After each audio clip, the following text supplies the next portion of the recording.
Mana bugun biz Sergelidagi yangi obyektimizdamiz. Bu obyektimizni biz tarix qismini utepleniya qilib berishimizni so'rashdi uy egalari. Mana yuz tarafini Qoraqalpog'istonlik akalarimiz juda ham tekis qilib qumsuvoq qilib berishyapti.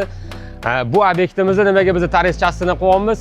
Chunki birinchi etajda zal bo'lgani uchun, ikkinchi etajda detskiy spanli va katta spanli bo'lgani uchun utepleniya xizmatini qilib beryapmiz. Ko'p klientlarimiz bizdan so'rashadi, utepleniya qilishdan oldin qumsuvoq qilish kerakmi? Biz aytamiz, yo'q, bu sizga faqat ortiqcha xarajat. Qumsuvoq utepleniya vazifasini bajarmaydi. Bu faqat bizning ishimizni osonlashtiradi. G'isht holatdagi obyektimizni to'g'ri texnologiya bilan yopishtirishni qisqacha tushuntiramiz.